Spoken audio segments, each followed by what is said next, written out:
Hello everyone, welcome to Economy Current Affairs series. I'll be taking my topic, the first topic, which is jute industry or jute. We all know this is regularly in news, and the reason behind is jute industries are very much in stress. And in this session, we are going to discuss what is jute, where it is produced, and why it is being called as a golden crop, and what are the issues faced by this jute industries which has added a lot of unemployment, okay, to our country. So let me first take the important background about the jute industries in India.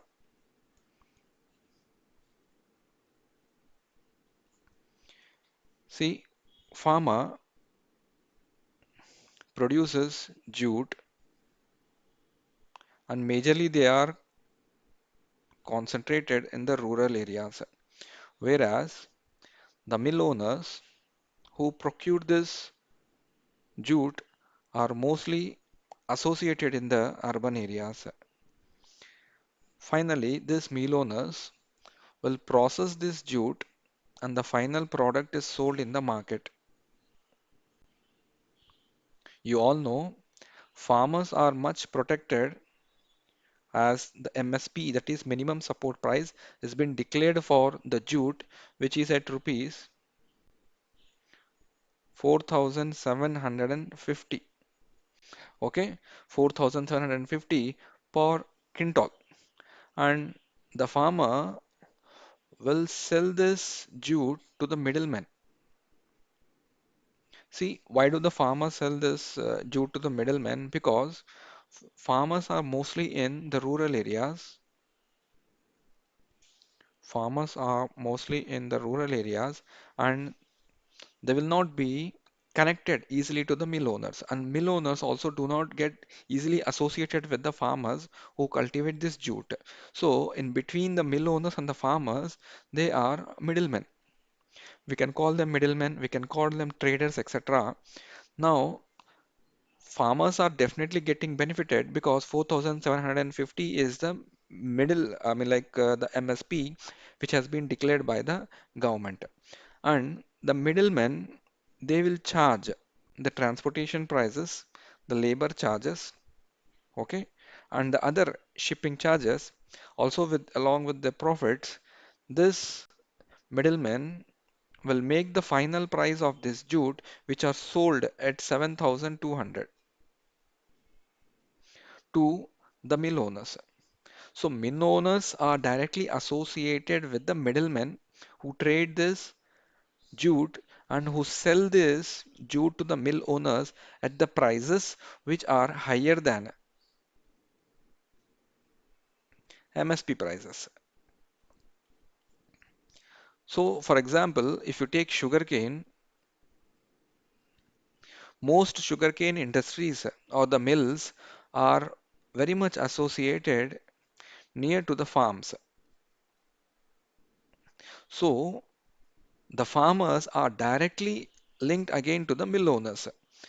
So the mill owners buy FRP prices, that is the fair and remunerative prices or state acquiring prices directly from the farmers. For the sugarcane, we do not have such issue. And when it comes to the mill, that is the owners of the jute, which they procure from the farmers, they're not directly procuring there, but they are procuring from the middlemen. So these middlemen are charging very high prices, that is 7,200. Now, this jute is being processed by the mill owners and they are sold in the market where the government has recently added a cap of rupees 6,500 per quintal, which is set by the government. Now, what is the claims made by the mill owner is they are procuring at a very high prices and which is sold in the market at very low prices. So, there is a heavy loss to the mill owners because now they would have taken loans. These loans needs to be repaid, or this may turn into NPAs, non-performing assets. Their interest might increase. They would have got from some money lenders. So there is a huge cascading impact on the mill owners, and these mill owners will try to process this jute and they will sell it in the market. So few of the mill owners will actually wait till they get a good price, but the government has already capped at 6,500, and in case if they are not getting any profits, most of the times they will not repay their money back to the mill owners, sorry, back to the middlemen. So in this case, what is happening? There is a huge stress on the mills which are not making any profits. This has made lot of mills to shut down, mostly in the regions of West Bengal. This has already been added with one more issue of cyclones, which has impacted the jute production in West Bengal. See, we all know jute is called as an golden crop. Why it has been called as an golden crop, we are going to study now. See, basically we call it as an raw jute because the raw jute itself is a classification where we call it as an jute and mesta. See, in UPSC, he can use this term mesta instead of jute. See, jute and mesta crop together we call it as an raw jute, as their uses are almost the similar. But remember, there is one small difference between jute and mesta. See, Mesta is very finer when compared to the jute. See, raw jute was originally, it is considered as a source of raw material for packing the industries. Now, what this jute mills, when they sell it in the market, because they are facing a lot of issues, government has set certain standards in the packaging material for the food grains of these jute bags and also for the sugar or the sugar canes. Next, it has a diverse applications like textile industries, paper industries, automotive industries, okay, and few of the furnishing materials or in few of the areas we use it for mostly the packaging only. Raw jute being biodegradable and annual renewable source as it is mostly environmental friendly, okay, and it is very highly, like it is easy available and in exhaustible quantity, and it is much cheaper. So all these points I've gathered are very much important for your prelims. And you know, the blending quantity or the blending quality or the blending content of this is very high. This could also be a prelims question. Now, jute cultivation, where it is majorly concentrated. It is majorly concentrated in the eastern and northeastern India, while that of mesta cultivation is spread almost throughout the country. So I'm saying it is almost, not all the states, almost. I mean, it covers almost all the states. The crop can be grown in low, medium, and high land situation, and it is both moisture stress and this is like geographical terms you can go through from the slide because it is already written. And there's a combination like white jute if you can take, which is in lowland situation, while Tosa jute prefers is a type of jute, medium and highland situations. So you can go for a hilly terrains. And I'm repeating this again, Mista is grown in almost all over the country and it can tolerate any moisture stress. Okay, and any of the agroclimatic conditions has been suitable, and most defined area is in eastern and northeastern states. Now let me tell you what exactly is Mesta. It is an herbaceous annual plant which is important commercial crop after cotton and jute. Means raw jute combination we have a jute and Mesta. See, its origin is majorly from Africa, that is Asian, we call Afro-Asian countries, and the bark of itself is producing. See, both the jute and also the mista, the bark itself produces the fiber production. And the important two species. So he might ask you in the prelims like these terms, cannabinus and subdarifa. are related to what? These are related to Mesta, and one among them is very highly drought resistant. Which of the following he can ask you? The second type is drought resistance, and it can be grown in a very short period of time.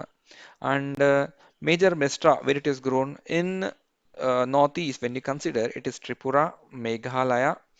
Okay, and in the other areas like Maharashtra, it is highly grown, Andhra Pradesh, and mark my words, West Bengal. West Bengal has a very huge production, maybe 85 to 90 percentage, and it is supported in all types of, and the pH value has to be between 4.5 to 7.8.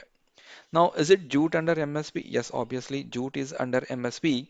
And how much government has fixed, which I have already discussed, 4,750 per quintal for the next seasons. And how much it is reaching to the mills, which I have already clearly told, it is reaching along with the profits, labor charges, transportation prices of the jute, which is being charged by the middlemen. That is 700 more than, see, I'm procuring something more and the prices are more, and what I'm selling the market is very less. This is actually impacting me. So highly jute production is in India itself is in West Bengal. Next comes Bihar and Assam. See, you must have read about the jute in regular in newspapers, but here I'm giving you little geographical terms and the basic issues what the jute industries is facing. See, best suitable areas could be river basin, alluvial or loamy soils, and these are the temperature requirements and the rainfall requirements. If could have been more than 200 also, it's quite handy for them. See, Government of India has come up with the Jute Packaging Material Act 1987.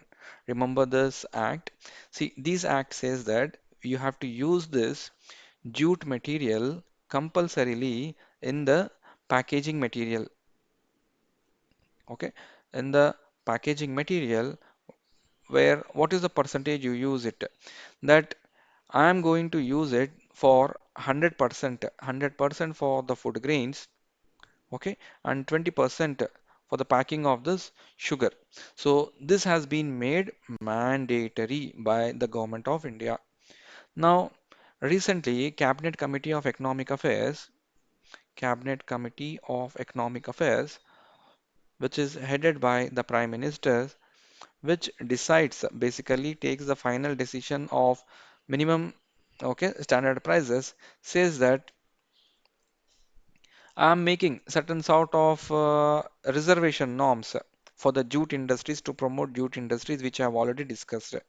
Now, mandatory packaging norms that I already told you, like 100% and 20% for sugar. This is one clause I have given, and total production of the jute bags under this mechanism constitutes 70.16 of total jute production. That means how much jute you are producing, 100%, that too 70% are diverted towards the jute bags. That means your industry is very much safe. But problem is you have capped the market price, which is very low than what the procurement price is. There makes certain gap, which is creating a large scale loss to the mill owners. And this is the most important point. India is the largest producer of jute. India is the largest producer of jute, and Bangladesh is the largest exporter of jute. Bangladesh is the largest exporter of the jute in the country. Now, in the world, sorry, the reservation norms, I mean, like this again, we are making as per the Atmanirbhar Bharat self-reliance. We are coming up with the concept, try to produce more, give more benefits to the farmers, and try to solve the issues with respect to this mill owners so that there could be win-win situation. And government says that, see, jute packing material 66 to nearly 70% has been procured within the country, and it will definitely help because it is mostly biodegradable, renewable, and it can be also reusable. Now, 75% of the total production of jute industries is nothing but the jute sacking bags only, of which 90% is for used by this FCI, Food Corporation of India, and state procurement agencies, and remaining is exported or sold directly in the market. So this is one of the most important point here, that government under Atmanirbhar Bharat try to promote the jute industries, has come up with the norms that I am going to make this as the final product which can be directly procured by the FCI and the state procurement agencies, and it can also be exported. Now remember, in India 85% of the jute cultivation is directly into this Ganga Delta. Okay, and remember, India is the largest producer, followed by Bangladesh and China. When it comes to the production level, India is the top producer. Next comes Bangladesh, next comes China. But when it comes to exporter, I'm repeating this point because this could be a PT question. It is going to be the Bangladesh. See, what is the other issue? Why are they facing a huge stress is because of the cyclone